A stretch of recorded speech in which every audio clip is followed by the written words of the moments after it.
बैठने वाली क्रियाएं कराने के बाद हल्का सा कार्डियो कराएंगे। ध्यान से देख लीजिएगा, ठीक है।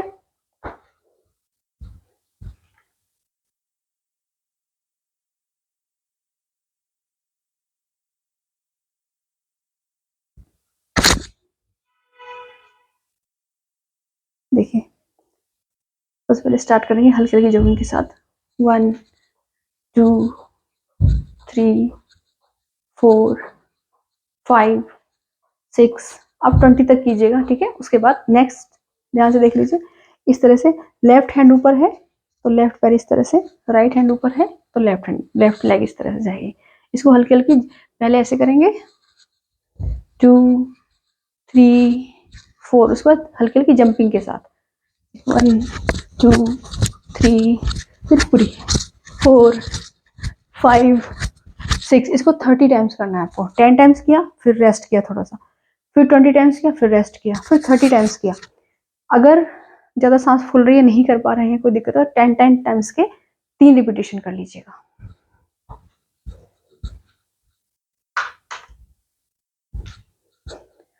नेक्स्ट,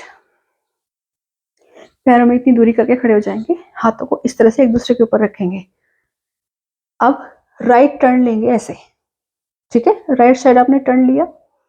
अब ये जो आपने जो एक दूसरे पे से हाथ रखे हुए हैं, ये जो आपका ऐसे ऐसे जाएंगे लेफ्ट साइड, और ये जो घुटना है आपका हाथों की तरफ आएगा। कैसे, देखो ऐसे घुटना आपका हाथों की तरफ आ रहा है, अपोजिट घुटना। आपके हैंड इस तरह से जा रहे हैं हैंड्स, तो घुटना लेफ्ट, अगर राइट से आप लेफ्ट साइड जा रहे हो तो आपका जो ये नी है, घुटना है, वो राइट साइड आ रहा है अपोजिट। कैसे, ऐसे ऐसे। और सांस को बाहर छोड़ना है इस टाइम। कैसे करना, ध्यान से। 1 4, ठीक है। सांस बाहर छोड़नी है, पेट को टाइट करना, अधिक से अधिक ऊपर की ओर लेकर के आना, ऐसे, ठीक है। ऐसे। इसको कितनी भी तेजी के साथ कर सकते हैं, ऐसे भी कर सकते हैं या ऐसे भी कर सकते हैं। 10 टाइम्स इधर से किया, अब अदर साइड से करना है इसे। 10 टाइम्स इधर से किया। दोनों साइड कंप्लीट होने के बाद इसका नेक्स्ट स्टेप होगा, पैर आपके ऐसे ही रहेंगे, हाथों को की ग्रिप इस तरह से बनाओगे, इनहेल करते हुए अप ऐसे, और एक्सहेल करते हुए, ठीक है। अब ज्यादा ऊपर इस तरह से 10 टाइम्स करोगे, और फिर दूसरी साइड 10 टाइम्स ऐसे। 1 2 3, इस तरह से 10 times. 10 times right side, 10 times left side करने के बाद नेक्स्ट थोड़ा सा रिलैक्स करोगे। उसके बाद इस तरह से दोनों हाथों को मिलाओगे ऊपर, और सांस बाहर छोड़ते हुए इस तरह से पूरा उठाना है इस घुटने को ऊपर की ओर। जिन्हें घुटनों में पेन रहता हो वो इतना ही उठाएं, ठीक है। ध्यान से करेंगे बिल्कुल। 1, पूरा सांस बढ़ते हुए पीछे की ओर बेंड करें अपने आप को। 2, फिर ऐसा करें, ऐसे खड़े होकर इस पैर को पीछे ले जाएं, ऐसे। 3 4, इस तरह से, ठीक है। एक्सहेल करेंगे, नीचे की ओर रहेंगे ऐसे। इनहेल अप, पूरा एक्सटेंड करें अपने बाजुओं को। 10 टाइम्स किया, फिर 10 टाइम्स अदर साइड करेंगे। इनको आप 20 टाइम्स, 30 टाइम्स भी रिपीट कर सकते हैं, अगर आपको ज्यादा लाभ प्राप्त करना हो, ज्यादा बेनिफिट आपको चाहिए, जल्दी आपको वजन कम करना है, और आपके पास ज्यादा समय है। उसके बाद नेक्स्ट देखिए, पैरों में इतनी दूरी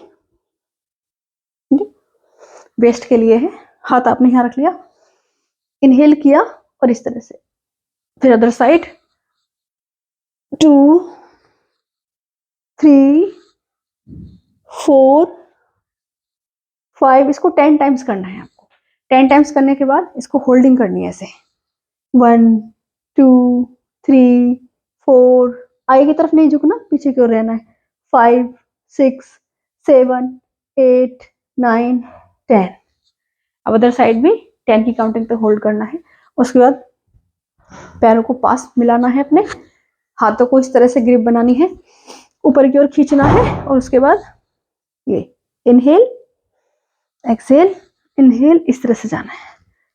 3 4। अब इसको 10 टाइम्स करने के बाद ऐसे होल्ड करेंगे। 1 2 3 4 5 6 7 8 9 10। ओके, रिलैक्स करेंगे। दोनों साइड 10 टाइम्स की होल्डिंग हो जाएगी। उसके बाद हल्की सी देखिए वार्म अप करेंगे हल्का सा कैसे। 1 2 3 4। जो तेजी से कर सकते हैं वो ऐसे 1 2 3। इसको आप 20 टाइम्स रिपीट कर लीजिएगा। उसके बाद अपने शरीर को थोड़ा रिलैक्स करें। और अब हम करेंगे सूर्य नमस्कार। सूर्य नमस्कार की बहुत सारी वीडियो मैंने अपने चैनल पर डाली हुई है। सूर्य नमस्कार में एडवांस लेवल तक का मैंने कराया हुआ है। आज हम सिंपल कराएंगे एकदम। तो आपको आज 1 से 2 सेट करने हैं, लेकिन मैं एक ही करके दिखा रही हूँ आपको। देखिए किस तरह से करना है। इनहेल, एक्सेल, उसके बाद इनहेल, हस्तोत्तान, पादहस्तानासना, एक्सेल करते हुए पैर पीछे की ओर जाएगा, अश्व संचालन आसन। उसके बाद माउंटेन आसना, हील लगी होनी चाहिए मैट से। उसके बाद दोनों घुटनों को अपने मैट से लगा लें ऐसे, और चेस्ट और चिन मैट से लगाएंगे और पीछे की तरफ पैर को खिसकाते हुए दोनों पैर इस तरह से ऊपर की तरफ, ये, और यहीं से फिर माउंटेन आसना। जो पैर पीछे की तरफ लेकर के गए थे वही पैर आगे की तरफ इस तरह से। फिर ये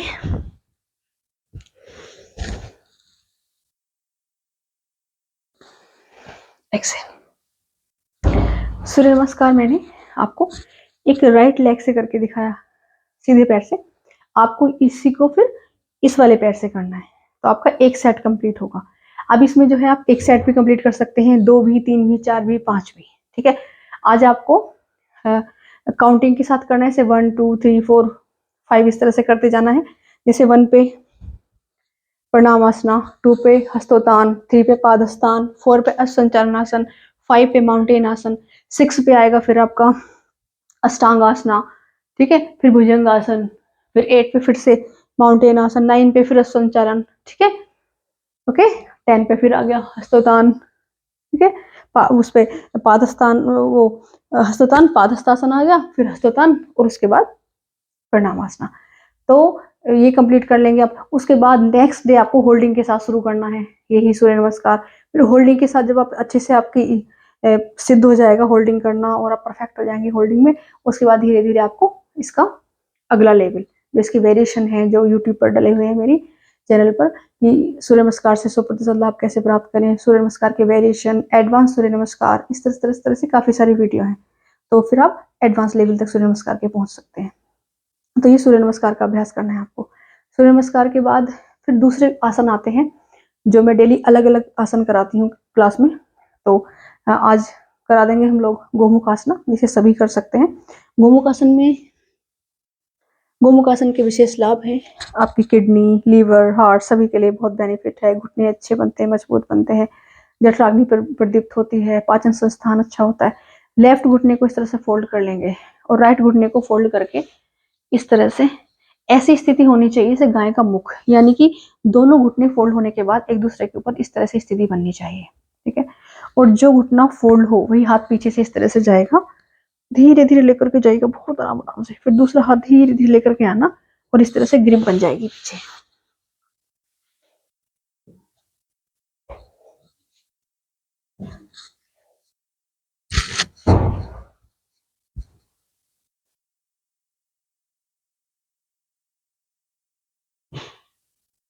अब आना भी बिल्कुल धीरे धीरे, ऐसे छोड़िए धीरे से, और पहले ये, फिर दूसरा हैंड, इस तरह से। ओके, अब इसको आपको होल्डिंग के साथ करना है, कम से कम भी नहीं तो स्टार्टिंग में तो आपको 10 की काउंटिंग की होल्डिंग के साथ, फिर धीरे धीरे टाइम बढ़ाते हुए इसको 1 मिनट तक लेकर के जाना है। हर आसन को 1 मिनट की होल्डिंग तक लेकर के जाना है, तभी उस आसन का पूरा लाभ आपको मिलना शुरू होगा। 1 से 5 मिनट की होल्डिंग तक आप आसन को कर सकते हैं। बाकी फिर बाकी वीडियोस है मैं डालती रहूंगी, इसमें सर्वांगासन है, मंडूकासन कल मैंने कराया था क्लास में, आज मैंने क्लास में गोमुख आसन कराया है, इसमें विपरीत करणी आसन भी आता है, पवन मुक्तासन आता है, ठीक है, वज्रासन है, इतने सारे आसन हैं, जैसे धनुरासन है, शलभासन है ना। कमर के लिए भुजंगासन है, कमर के लिए सबसे अच्छा आसन यही है, शलभासन, भुजंगासन, है ना। और देखिए ये सब आसन हो गए। उसके बाद जो है लेटने वाली कुछ क्रियाएं, जैसे साइकिलिंग है, वो आप कर सकते हैं। अभी मैंने 3 दिन तक, पहले 3 दिन तक मैंने साइकिलिंग जब कराई तो वो एक पैर से ही इस तरह से कराई थी, ठीक है। तो एक पैर से 10 टाइम्स इस तरह से करते हुए, एक पैर का मतलब है कि दोनों पैरों से मिला के ऐसे होती है, और एक पैर से ऐसे बताते हैं, अलग अलग पैरों से इस तरह से 10 टाइम्स, फिर 10 टाइम्स अपोजिट। आज जो है चौथा दिन है आपका बिगिनर्स का, तो आज आप मिला करके अपने दोनों पैरों को मिला के ऐसे भी कर सकते हैं, ऐसे 1 2, इसको 5 टाइम्स कर लीजिएगा, और इसका अपोजिट फिर 5 टाइम्स कर लीजिएगा। उसके बाद नेक्स्ट डे या उसके थर्ड डे आप जो है 10 20 30 इस तरह से बढ़ा सकते हैं। ये टमी को कम करता है और आपकी जो पाचन शक्ति है उसको स्ट्रॉन्ग बनाता है, डाइजेस्टिव सिस्टम को बहुत स्ट्रॉन्ग बनाता है। लेग्स जो है उनमें अच्छा ब्लड सर्कुलेशन हो जाता है, ठीक है। थाई का जो फैट है वो कम हो जाता है, तो इससे इसके बहुत सारे बेनिफिट है। तो ये सब चीजें हैं, ये सारे लेटने वाले आसन हो गए। उसके बाद ये मरकट आसन बहुत जरूरी है रिलैक्स के लिए, आपकी बैक की रिलैक्स के लिए बहुत जरूरी है, हमेशा करना है। जब भी आपको लेग रेस करने वाले आसन करने हैं उसके बाद हमेशा मरकट आसन का अभ्यास जरूर करना है, जो आपकी कमर के लिए बहुत अच्छा है। कमर को कम, आपकी बैक का फ्लेक्सिबल होना बहुत जरूरी है। अगर आपकी बैक फ्लेक्सिबल नहीं, बहुत स्टिफ है, तो उसके लिए दूसरे आसन में बताती हूँ वो करने आपको जरूरी है। तो पहले बैक की स्टिफनेस को आपको कम करना है, खत्म करना है, तो फिर आपको कोई भी इंजरी नहीं होगी। तो इसके बाद फिर प्राणायाम का समय आता है। प्राणायाम में आज मैंने प्रारंभ कराया है। अभी तक तो मैं 3 दिनों से लंबी गहरी सांसों का अभ्यास करा रही थी, परंतु अब हमें आगे बढ़ना है। तो उसके लिए सबसे पहले किसी भी आसन में बैठ जाएंगे। देखिए आसन का अर्थ क्या है, ठीक है। महर्षि पतंजलि जी ने कहा स्थिर सुखम आसनम, जिस स्थिति में आप स्थिर और सुखपूर्वक बैठ सकते हैं उसी को आसन कहते हैं, ठीक है। यदि आप हिल डुल रहे हो, बेचैन हो, आपके घुटनों में दर्द महसूस हो रहा है, तनाव फील हो रहा है, तो फिर वो आसन नहीं है, वो तो एक्सरसाइज है एक तरीके से, ठीक है। तो आसन सिद्ध करना जरूरी है, कोई ना कोई एक आसन अपना जरूर सिद्ध कर लीजिए, चाहे वज्रासन हो, चाहे वो सिद्धासन हो, चाहे वो पालथी हो, चाहे सुखासन हो, ठीक है, चाहे वो भद्रासन हो। जो भी आसन आप सुखपूर्वक जिसमें बैठ सकते हो बिना हिले डुले, उस आसन को अपना सिद्ध कर लीजिए। कम से कम उसमें 10 मिनट, 20 मिनट, फिर 30 मिनट, फिर 1 घंटा, 2 घंटा, 3 घंटा तक बैठने का अभ्यास कर लीजिए। फिर आप कुछ भी कर सकते हैं जीवन में, कोई भी कार्य ऐसा नहीं है फिर कि आप कुछ ना कर सकते हो या कुछ पा ना सकते हो, हर चीज आपको प्राप्त हो सकती है, ठीक है।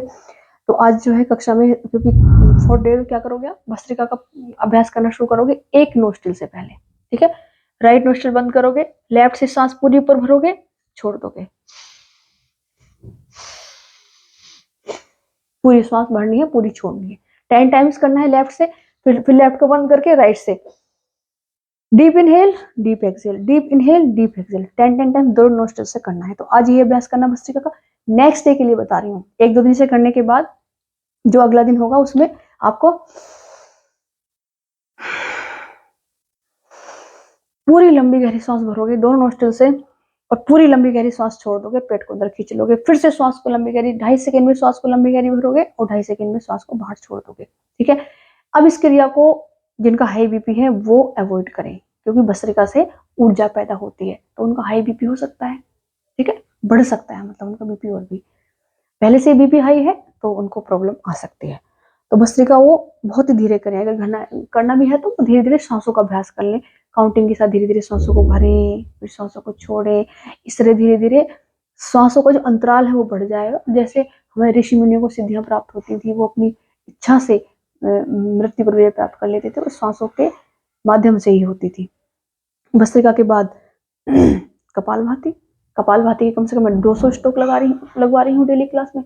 आप जो है आज 200 स्ट्रोक के बाद अभी 250, 300, 400, 500 तक ले जाइए कपालभाति। कपालभाति में ध्यान ये रखना, जैसे ही आंखें बंद करके, है ना, जैसे ही श्वास को बाहर फेंकना है, पेट को अंदर खींचना है और मूल बंद लगा लेना है। अगर आपने इतना कर लिया तो धीरे धीरे आपका मूलाधार चक्र जागृत होने लगेगा। इससे आपको बहुत ज्यादा लाभ मिलने वाला है। मूलाधार चक्र जागृत होते ही आपका ब्रेन से कनेक्टेड है मूलाधार चक्र का। इस तरह से पॉइंट आ रहे हैं। मूलाधार है पहले तो, है ना, फिर स्वादिष्ठान चक्र है ना, मणिपुर, अनाहत, विशुद्धि, ठीक है, आज्ञा, शैशात। तो आज्ञा चक्र ये सब ब्रेन से कनेक्टेड है, ये मूलाधार चक्र आपका। तो मूलाधार चक्र पे जो स्पंदन होगा जब आप मूलबंध लगाएंगे और कपालभाति साथ में करेंगे, ठीक है, आंखें बंद करके पूरा ध्यान मूलबंध पर लगा लेंगे, तो आपको धीरे धीरे इस तरह से आपको मूलाधार चक्र जागृत होकर के आपकी कुंडली जागृत होने लगेगी और आपको सिद्धियों की प्राप्ति होगी। तो इस तरह से करिएगा आप। उसके बाद 10 चक्र में पूरे करा रही हूँ अनुलोम विलोम के। बिल्कुल ऐसे करना है आपको। कपालभाति के बाद आप 2 से 3 श्वास पूरी करेंगे। पहले सांस पूरी बाहर छोड़ेंगे, मूलबंध लगाएंगे, उड्डयन बंध लगाएंगे और जलांतर बंध लगाएंगे। इसकी इन सांसों 3 सांसों का अभ्यास करके अपने आप को बिल्कुल रिलैक्स छोड़ देंगे। उसके बाद शुरू करेंगे अनुलोम विलोम का अभ्यास। 10 चक्र पूरे करेंगे अनुलोम विलोम का। आपने पहली वीडियो भी देखी होंगी किस तरह से करते हैं अनुलोम विलोम, ठीक है। अनुलोम विलोम के मैंने सारा समझा रखा है वीडियोज में। राइट नोस्ट्रल बंद करके लेफ्ट से श्वास भरनी है, पूरा ध्यान है भूमध्य में रखते हुए, ठीक है। और यहाँ से फिर लेफ्ट को बंद करके राइट से नोस्ट्रल से पूरी श्वास बाहर निकालनी है, फिर धीरे धीरे राइट से भरना है, लेफ्ट से निकालना है। 1 चक्र पूरा हुआ। श्वास की आवाज अपने आप को बिना, इतनी धीरे धीरे श्वास को भरना है। उससे आपकी श्वासें लंबी और गहरी हो जाएंगी और आपके नियंत्रण में आ जाएंगी। अनुलोम विलोम कंप्लीट करने के बाद धीरे धीरे आपको अभ्यास बढ़ाने हैं। जैसे आप कर सकते हैं उज्जयी प्राणायाम, ठीक है। उज्जयी प्राणायाम थायराइड के लिए होता है। किसी प्रकार का थायराइड उज्जयी प्राणायाम से समाप्त हो जाता है। मेरी पहली जो चैनल पे वीडियो है, आप प्राणायाम की जब वीडियो देखोगे, उसमें प्राणायाम जब डालोगे, ऊपर टाइप करोगे डिवाइन निधि योगा प्राणायाम, तो प्राणायाम की कुछ वीडियो मिलेंगी, उनमें सब प्राणायाम दिए हुए हैं। तो उन वीडियो को जाकर देखकर आप प्राणायाम भी बढ़ा सकते हो अपने, ठीक है, उनमें। उसके बाद भ्रामरी, भ्रामरी जब करोगे पूरी तेज तेज गति के साथ ध्वनि होनी चाहिए ओम की, ताकि आपके मस्तिष्क ब्रेन की जो ये सब तंत्रिकाएं हैं, तरंगे हैं, वेव्स में स्पंदन हो जाए। उसके स्पंदन के बाद बस 10 सांस करके, 5 सांस करके 10 सांस कर लीजिए और बैठ जाएगा बिल्कुल सीधे। और ध्यान धीरे धीरे अपने कंधों पर, धीरे धीरे कंधों को पूरा ढीला शिथिल शांत छोड़ देंगे। अपने घुटनों में किसी प्रकार का कोई तनाव न रहने देंगे। अपने मन से कहेंगे शरीर को तनाव रहित कर। मन के अंदर पूरी शक्ति होती है शरीर को तनाव से रहित करने। इस तरह से धीरे धीरे ध्यान में चले जाएंगे। मेरे ध्यान की दूसरी वीडियो है, वो आप देखिएगा, इस तरह से ध्यान करना है। और जब गोमुख आसन किया था, उसके बाद आपको कंप्लीट करने के बाद आसन अपने बैठने वाले, उसके बाद शवासन जरूर करना है। जो मैं वो थोड़ा स्किप हो गया था, तो शवासन जरूर करना। तो शवासन योग निद्रा बहुत आवश्यक है। 1 मिनट, 2 मिनट, 3 मिनट, 5 मिनट तक का शवासन बहुत ज्यादा जरूरी है। तो आपने वीडियो को बहुत ध्यान से देखा, समझा और आपको बहुत ज्यादा लाभ मिले, इसी विश्वास के साथ बहुत बहुत धन्यवाद। Thank you.